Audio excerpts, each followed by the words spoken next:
The quantum communication array trembled with an alien frequency never before detected by human instruments. Admiral Rachel Thompson leaned forward, her cybernetic eye, a relic from the Martian conflict of 2089, zooming in on the holographic display that flickered with an impossible message. Massive crystalline ships hung in Earth's orbital space like predatory insects, their geometry defying human understanding of engineering. They were beyond anything humanity had ever encountered, ships that seemed to bend space itself, with hull structures that appeared to shift and breathe like living organisms.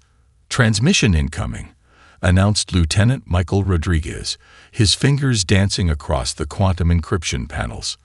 The communication center of Earth's unified defense platform, a massive orbital installation that represented humanity's first line of defense, grew deathly silent. The message resolved with clinical precision. Holographic representations materialized, beings that looked like a nightmarish fusion of insectoid and crystalline life forms. Their bodies were angular, translucent, with internal structures that pulsed with an unnatural bioluminescence. When they spoke, the sound was not sound at all, but a direct neural communication that bypassed auditory systems and invaded the mind. "Humanity," the transmission began, "you have been evaluated." The voice, if it could be called a voice, carried the weight of millennia. It was emotionless, categorizing, utterly devoid of empathy.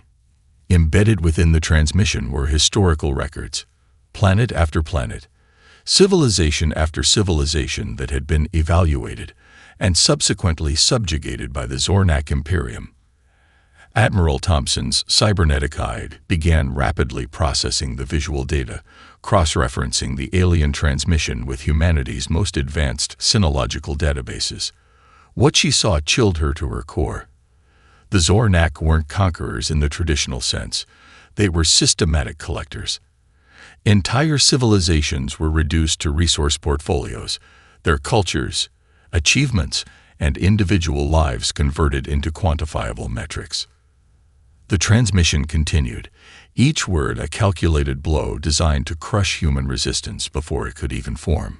"Your technological development has reached a threshold of potential utility.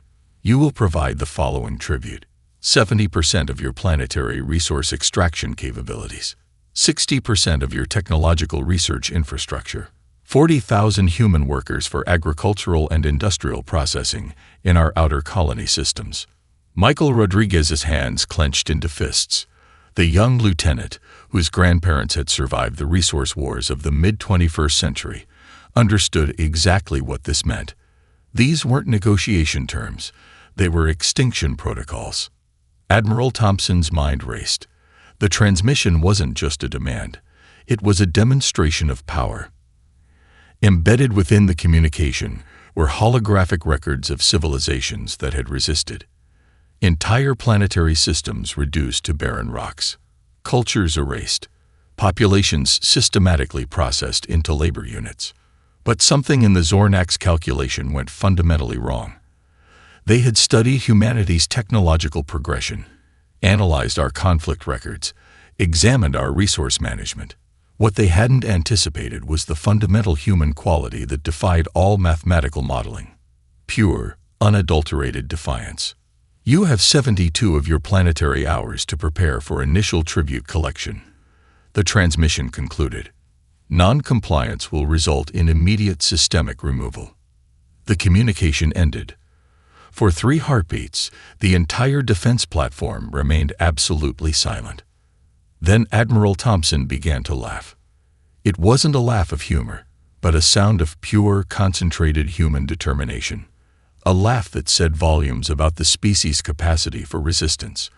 A laugh that would, unknowingly to the Zornak, signal the beginning of the most unexpected resistance in galactic history. "Michael," she said, her cybernetic eye already calculating potential counter-strategies, "inform the Global Coordination Council, and get me every single research director from the Quantum Dynamics Institute. We're going to have a very interesting conversation." Outside the orbital platform, the alien ships continued to hover, massive, implacable, utterly confident in their superiority. They had no concept of the storm they had just unleashed. Humanity was about to teach them the true meaning of resistance. Jacob Miller's workspace looked like a controlled explosion of technological complexity. Holographic displays danced around him, each one a window into the alien communication network that had invaded Earth's consciousness. Quantum decryption algorithms ran in fractal patterns, breaking down the Zornak transmission piece by microscopic piece. He wasn't alone. The Global Xenolinguistic Emergency Task Force had been assembled from the most brilliant minds across disciplines. Linguists sat shoulder to shoulder with quantum physicists, cybersecurity experts, and xeno-communication specialists. Their mission was simple yet impossible: understand the alien communication in ways the Zornak could never anticipate. "Look at this," Jacob muttered, manipulating a holographic representation of the alien transmission. His fingers traced complex mathematical patterns that seemed to breathe and shift. "It's not just a language, it's a complete informational ecosystem." Dr. Elena Rodriguez, a quantum communication theorist, leaned in. Her augmented reality interface flickered with countless data streams. "The communication isn't linear," she observed. "It's more like a three-dimensional mathematical construct. Each communication point is simultaneously a message, a weapon, and a potential vulnerability." The task force worked with an intensity born of existential necessity. Outside the research facility, the world was transforming. Every major city had begun a mobilization unlike anything in human history. It wasn't panic, it was preparation. In Tokyo, entire university research complexes were being converted into advanced weapon design centers. Beijing's quantum computing networks were being linked to create the most powerful information processing system ever conceived. New York's financial districts redirected trillions of dollars into emergency technological research. Silicon Valley's tech giants merged their most advanced artificial intelligence projects into a unified defense initiative. Jacob discovered something extraordinary. The Zornak communication wasn't just a language. It was a complex quantum entanglement network. Each transmission carried multiple layers of information, with communication protocols that assumed absolute technological superiority. "They're mathematically arrogant," he told the assembled researchers. "Their entire communication strategy is built on the assumption that no civilization could possibly decode or manipulate their transmission at a fundamental level." A young researcher named Marcus Chen spoke up. "What if we don't just decode it? What if we use their communication network against them?" The room went silent. Admiral Rachel Thompson entered, her cybernetic eye scanning the room with calculated precision. She understood something the Zornak had fundamentally missed. Human innovation thrived on impossible challenges. "I want options," she said, "not just defensive strategies.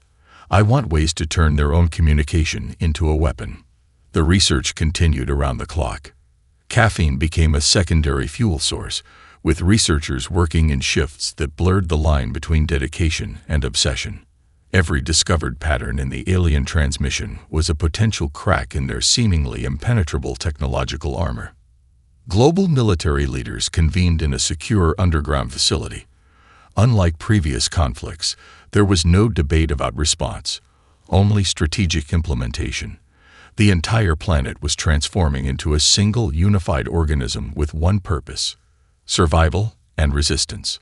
Military academies accelerated training programs.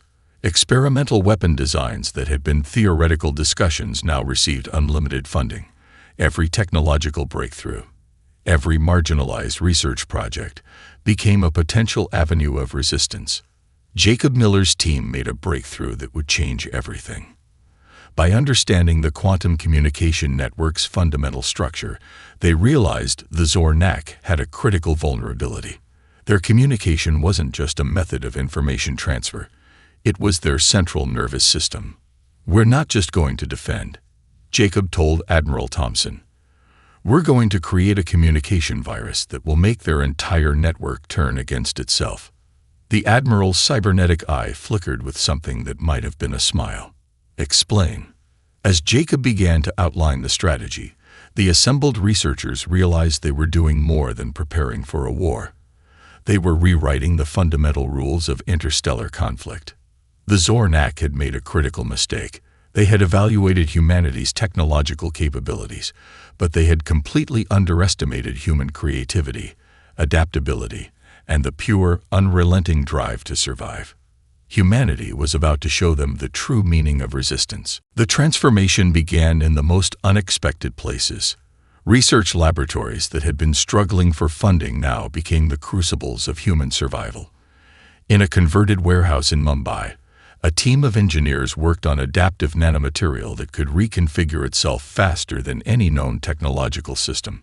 Beneath the streets of Berlin, quantum computing experts developed communication algorithms that could predict and counter alien network intrusions. Dr. Emma Rodriguez stood before a holographic display in the Quantum Dynamics Institute, her fingers tracing complex mathematical models that seemed to breathe with potential. The display showed multiple simultaneous simulations, each one a potential strategy against the Zornak invasion. "We're not just building weapons," she told her team. "We're developing a comprehensive systemic response." Around her, the research facility hummed with an energy that was part scientific discovery, part pure human defiance.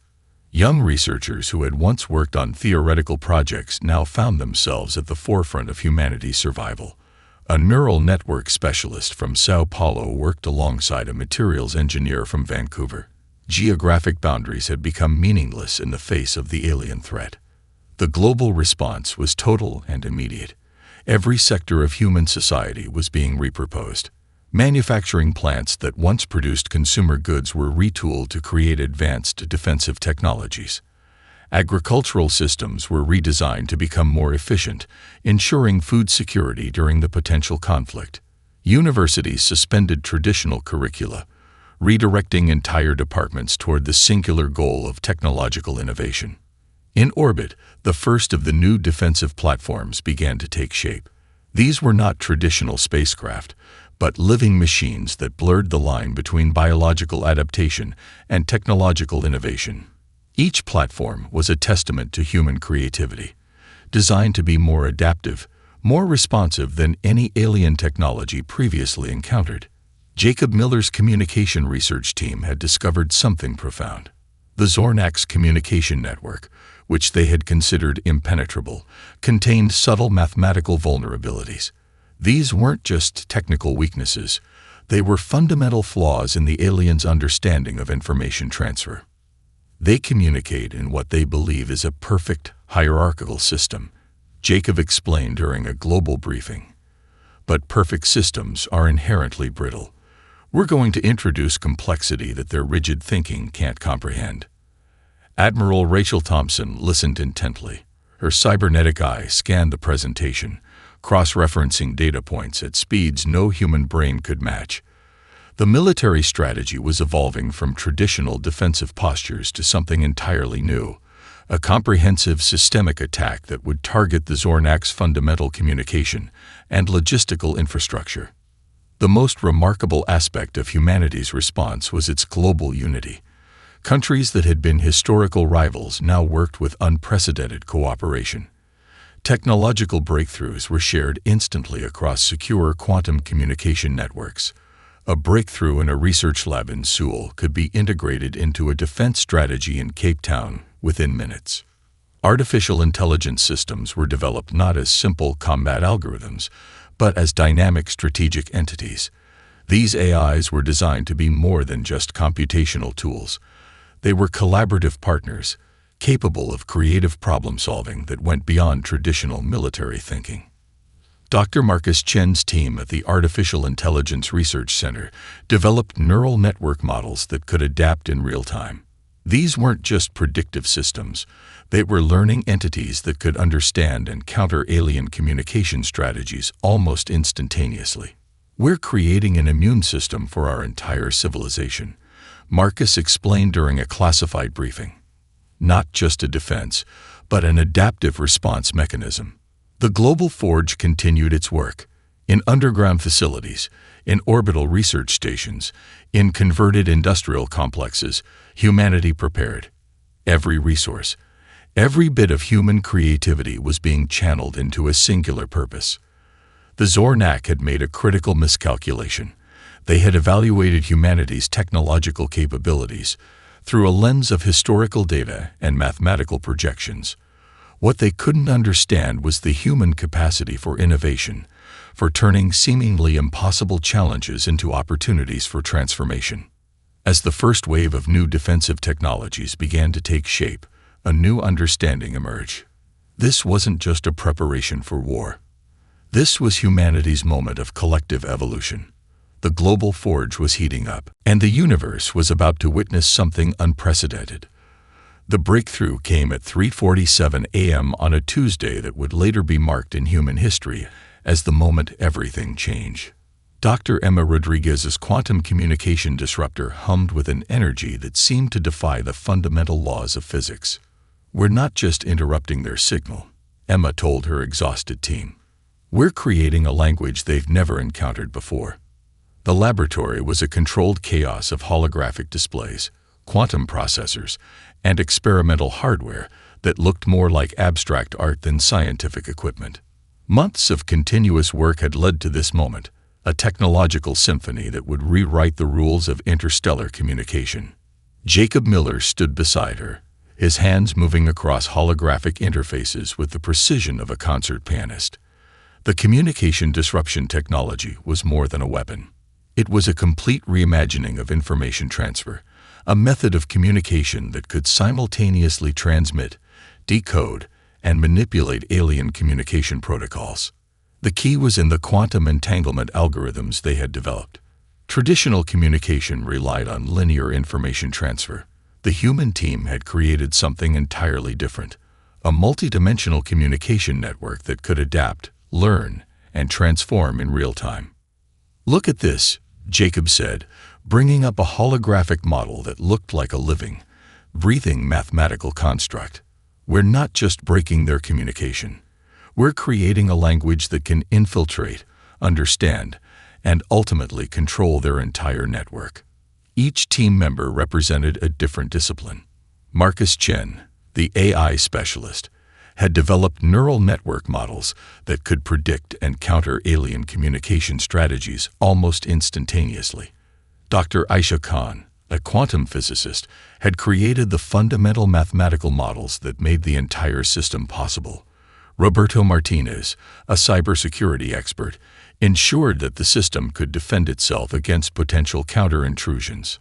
The prototype vessels were constructed in secret orbital shipyards that had been rapidly converted from commercial space infrastructure.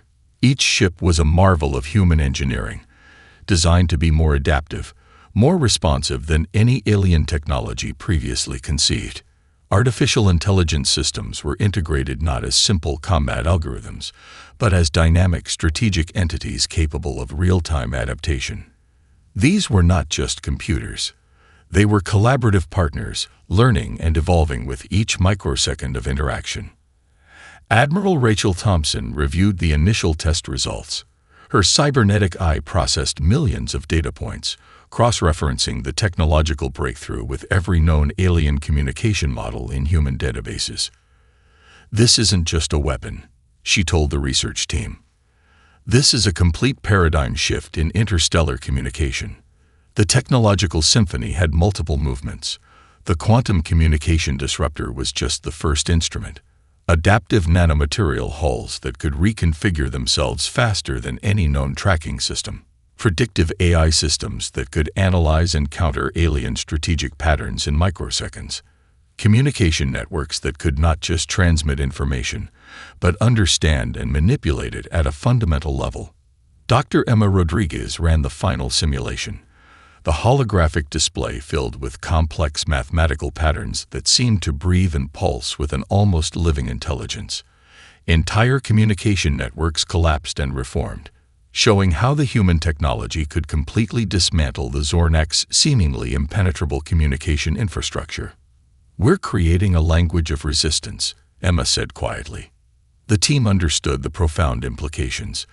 This wasn't just about defending against the alien threat. This was about fundamentally changing how intelligent species could communicate and interact across the vastness of space. As the first prototype ships began their initial testing phase, something became abundantly clear. The Zornak had made a critical miscalculation. They had evaluated humanity's technological capabilities through a lens of historical data and mathematical projections. What they couldn't understand was the human capacity for innovation, for turning seemingly impossible challenges into opportunities for transformation. The technological symphony was about to begin its first performance, and the universe was about to listen. The silence of deep space shattered as the Zornak fleet arrived. Massive crystalline ships emerged from faster-than-light transit, their geometric forms casting an impossible shadow across the solar system. They moved with a precision that spoke of millennia of conquered civilizations, absolute confidence radiating from every quantum-locked hull. Captain Sarah Henderson gripped the command interface of the UDS Defiance, humanity's first quantum-adaptive assault vessel. Around her, the ship's neural network pulsed with a living intelligence that was part machine, part human creativity. Incoming alien fleet, announced the ship's AI interface. 17 primary vessels, 12 support craft, estimated total combat potential, 99.8% probability of total human system destruction. Sarah's lips curled into a smile. Those are interesting odds. The Zornak communication networks hummed with predictive algorithms. They had cataloged thousands of civilizations. They understood every possible strategic response. Their computational models showed humanity's complete capitulation as an absolute certainty. They were wrong. The first wave of human ships moved like nothing the Zornak had ever encountered. Each vessel was connected through a quantum communication network that shifted and adapted faster than the aliens could comprehend. Where traditional military doctrine suggested concentration of force, the human fleet demonstrated something entirely different: a living, breathing strategic organism. Initiate quantum disruption protocol, Captain Henderson commanded. The UDS Defiance seemed to breathe. Quantum communication tendrils extended from the ship, invisible threads that began to infiltrate the alien communication networks. These weren't traditional electronic warfare techniques. This was a complete reimagining of information transfer. Marcus Chen's AI communication algorithms went to work. Each human ship became both a weapon and a communication node, creating a living network that could predict, counter, and manipulate alien strategic responses in microseconds. The first alien vessel to fall didn't explode. It simply unraveled. Its quantum communication networks collapsed from within, its navigational systems turning against themselves. One moment it was an impenetrable fortress of alien technology. The next it was nothing more than drifting debris. First vessel neutralized, the ship's AI reported. Quantum infiltration successful. Admiral Rachel Thompson watched from the orbital command center, her cybernetic eye processing millions of data points per second. This wasn't just a battle. It was a demonstration of humanity's fundamental capacity for innovation. The Zornak fleet began to realize something was wrong. Their perfectly calculated invasion was becoming a nightmare of cascading system failures. Ships that were designed to be invulnerable found their weapon networks corrupted, their navigation systems turning against themselves. "They're using our own communication against us," a Zornak fleet commander would later report, if any of them survived to make such a report. Captain Henderson's voice remained calm. Adaptive Response Pattern Delta. Implement full quantum network integration. The human fleet moved like a living organism. Each ship was both an individual unit and part of a larger, breathing strategic entity. Where traditional military doctrine suggested rigid formations, the human ships flowed and adapted. A vessel under attack would instantly redistribute defensive capabilities across the entire fleet, creating defensive patterns that defied traditional understanding of combat. Quantum communication disruptors turned the Zornak's greatest strength, their seemingly impenetrable communication network, into their ultimate vulnerability. Each alien transmission became a potential pathway for human infiltration. 70% of alien fleet communication networks compromised, the ship's AI reported. The battle was not a traditional conflict, but a strategic dance. Human ships used the aliens' own communication frequencies to introduce cascading system failures. Entire alien squadrons found their navigation systems corrupted, their weapon networks turning against themselves. It was warfare as a form of extreme problem-solving, with each human pilot and AI working in perfect, unexpected harmony. As the first hour of combat concluded, the Zornak fleet had lost over 60% of its vessels, not through traditional destruction, but through a complete systemic collapse that they couldn't even comprehend. Humanity had done more than defend. They had completely redefined the concept of interstellar conflict. The universe watched in stunned silence. The quantum communication breakthrough did more than win a battle. It became a weapon of unprecedented strategic potential. Using captured alien faster-than-light technology, human strike teams began systematically dismantling Zornak infrastructure. Each conquered system became a staging ground, each defeated outpost a testament to human determination. Commander David Rodriguez led the first deep space infiltration mission aboard the UDS Horizon. The ship was more than a vessel.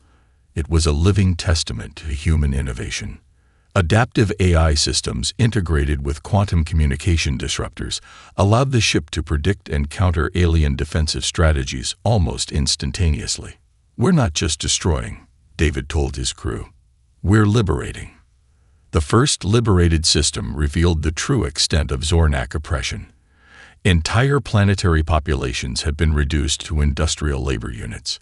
Civilizations that had existed for thousands of years were now nothing more than resource extraction nodes in the alien Imperium's vast network. Dr. Emma Rodriguez's communication infiltration teams worked alongside military strike groups. They didn't just disable Zornak systems, they opened communication channels to the subjugated populations. Each liberated system became a beacon of hope, a demonstration that resistance was possible. The quantum communication network became humanity's most powerful weapon. It was more than a technological marvel. It was a completely new way of understanding interstellar communication. Each transmission became a potential pathway of liberation, each intercepted signal a chance to undermine the alien Imperium's control. On a former mining colony in the Epsilon Quadrant, the first liberated population witnessed something unprecedented. Human ships didn't arrive as conquerors. They arrived as liberators, bringing with them communication technologies that allowed subjugated populations to speak freely for the first time in generations. Jacob Miller's linguistic analysis teams worked overtime. They weren't just translating languages. They were decoding entire cultural communication systems that had been suppressed under Zornak rule. Each liberated population brought new insights, new strategies, new ways of understanding the alien communication networks. Admiral Rachel Thompson oversaw the strategic expansion from the Orbital Command Center. Her cybernetic eye processed millions of data points, tracking the systematic deconstruction of the Zornak Imperium. "This isn't just a military campaign," she told her strategic planning team. "This is a galactic liberation." The human approach was fundamentally different from traditional conquest. Each liberated system was offered a choice: complete independence or integration into a collaborative network. Research facilities were restored. Communication networks were rebuilt. The infrastructure of oppression was systematically dismantled and replaced with systems that prioritized cultural preservation and individual freedom. Technological breakthroughs came from unexpected sources. The first liberated mining colony contributed a critical algorithm that further enhanced human quantum communication capabilities. A group of scientists from a former agricultural world developed adaptive environmental restoration technologies that would revolutionize planetary rehabilitation. Commander Rodriguez's mission pushed deeper into Zornak territory. Each system fell not through overwhelming force, but through a combination of technological superiority and strategic communication. The UDS Horizon became a symbol of hope for subjugated populations, a vessel that could bypass the most advanced alien defensive systems with ease. "We're writing a new chapter of galactic history," David told his crew during a critical mission briefing. "Not as conquerors, but as liberators." The quantum communication network became a living entity. Each liberated population added their unique perspective, their individual understanding to a growing collective intelligence. It was more than a military strategy. It was a fundamental reimagining of interstellar cooperation. Zornak outposts that had stood for millennia began to crumble, not through traditional destruction, but through a systematic dismantling of their communication and control infrastructure. Each victory was precise, calculated, and carried with it the promise of liberation. As the human fleet continued its advance, something became abundantly clear. The Zornak had made a critical miscalculation. They had understood technological superiority as a means of control. Humanity was demonstrating that true strength came from cooperation, innovation, and the fundamental belief in individual freedom. The liberation was just beginning. The communication warfare reached its most complex stage in the depths of interstellar space. Jacob Miller stood before a massive holographic display, watching as humanity's most sophisticated psychological operation in galactic history unfolded. Quantum communication networks became more than technological conduits. They were weapons of cultural transformation, bridges of understanding that penetrated the very essence of the Zornak civilization. "We're not just fighting," Jacob explained to his team. "We're communicating in a language they've never encountered before, one of empathy, choice, and collective potential." Broadcasts began to flood the Zornak communication networks. These were not simple propaganda messages, but intricate communication matrices that carried multiple layers of meaning. Each transmission was a complex mathematical and linguistic construct designed to penetrate the rigid hierarchical thinking of the alien Imperium. The first broadcasts revealed the Zornak's own historical records of conquest. Every subjugated civilization was presented with a comprehensive account of the Imperium's millennia-long history of oppression. Machine learning algorithms adapted these messages in real time, tailoring the communication to the specific psychological profiles of different alien species. Dr. Emma Rodriguez's team had developed something unprecedented, a communication algorithm that could simultaneously translate, interpret, and emotionally contextualize information across multiple alien linguistic and psychological frameworks. "We're offering a choice," Emma told Admiral Rachel Thompson. "Not just resistance, but a completely new way of existing." Liberated civilizations began to join the human-led communication network. What started as a defensive action became a galaxy-wide revolution of information and possibility. Each new species added its unique perspective to a growing collective intelligence that the Zornak could not comprehend. Commander David Rodriguez led a special communication intervention team. Their mission was more complex than any military operation in human history. They didn't just liberate systems. They offered a fundamentally different way of understanding collective existence. On former Zornak colony worlds, something extraordinary happened. Populations that had been systematically oppressed for generations began to rediscover their own cultural identities. Communication networks restored lost histories, reconnected separated families, and provided unprecedented access to information. The psychological warfare went beyond simple information transmission. Human communication strategies targeted the fundamental philosophical foundations of the Zornak Imperium. Each broadcast was a carefully constructed mathematical and linguistic construct that challenged the very basis of the aliens' hierarchical thinking. Jacob Miller's linguistic analysis revealed something profound. The Zornak communication system was fundamentally based on a hierarchical model that allowed no concept of individual choice or collaborative potential. Human communication introduced a completely alien concept that diversity could be a strength, not a weakness to be controlled. Admiral Thompson watched the operation unfold from the orbital command center. Her cybernetic eye processed millions of communication data points, tracking the psychological impact across multiple star systems. "We're rewriting the fundamental rules of interstellar communication," she observed. The most powerful weapon was not a physical device, but understanding. Human communication teams had done something unprecedented. They had created a network that was simultaneously a communication system, a cultural exchange platform, and a revolutionary tool. Zornak communication networks began to fragment from within. Populations that had been systematically controlled for millennia discovered concepts of individual choice, cultural preservation, and collaborative potential. Each liberated species added its unique perspective to the growing network. A mining population contributed advanced resource management techniques. A formerly agricultural world shared revolutionary ecological restoration technologies. Another civilization offered unique mathematical models that further enhanced human communication capabilities. The revolution was not just military. It was a complete reimagining of how intelligent species could interact, communicate, and grow together. Commander Rodriguez's communication intervention teams worked tirelessly. They didn't just liberate systems, they offered a fundamentally different way of understanding collective existence. Each intervention was a delicate balance of technological superiority and profound empathy. As the human-led communication network expanded, the Zornak Imperium began to realize something terrifying. They were facing an enemy that didn't just want to defeat them. They wanted to fundamentally transform the very concept of galactic civilization. The psychological battlefield was rewriting the rules of existence, and humanity was just getting started. The final confrontation occurred in the Zornak home system, a massive planetary complex that had been the center of their imperium for thousands of years.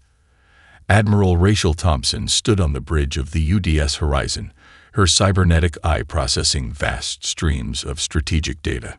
"This isn't about destruction," she told her command team. "This is about transformation." The human fleet arrived not as conquerors, but as architects of a new possibility.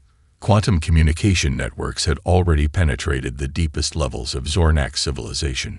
Years of strategic communication had prepared this moment. Not a military victory, but a fundamental restructuring of an entire galactic civilization. Commander David Rodriguez led the initial diplomatic approach. The Zornak ruling class found themselves facing something entirely beyond their comprehension. Humanity wasn't seeking retribution or total destruction. They were offering a completely new model of existence. Jacob Miller's communication teams had spent years preparing for this moment. The quantum communication networks had gradually exposed the fundamental flaws in the Zornak's hierarchical system.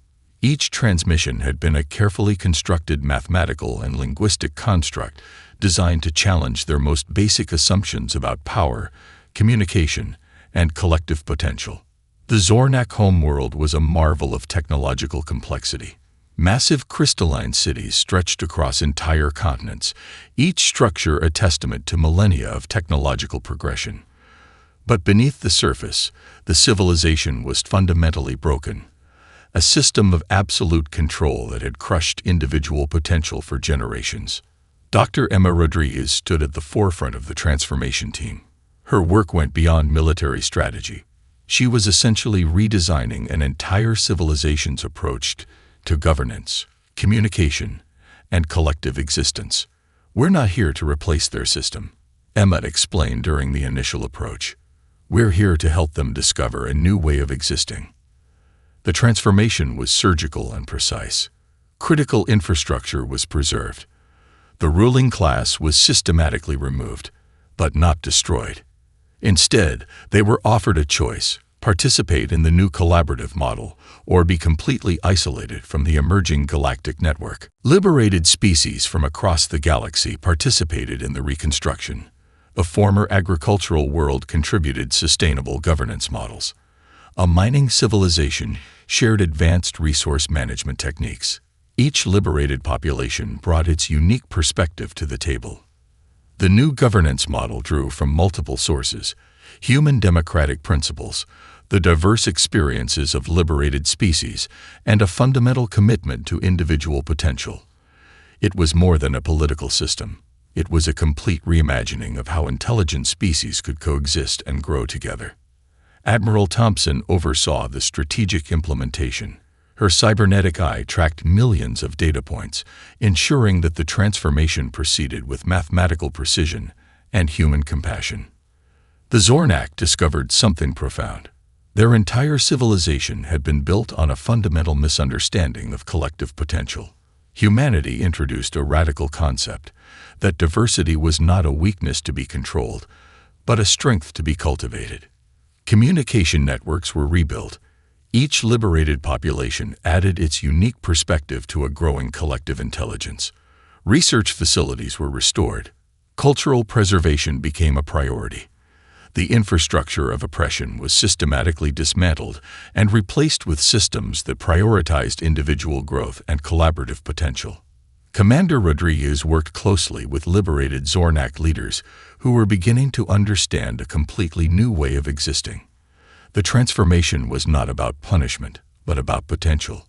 "We're writing a new chapter of galactic history," David told a group of former Zornak administrators, "not as conquerors, but as partners in collective growth." The galaxy watched in stunned silence. What had begun as a simple demand for tribute had transformed into a complete reimagining of interstellar civilization. Humanity had done more than defeat an enemy. They had offered a new possibility of existence. As the final stages of transformation concluded, something became abundantly clear. The Zornak had made a critical miscalculation. They had understood technological superiority as a means of control.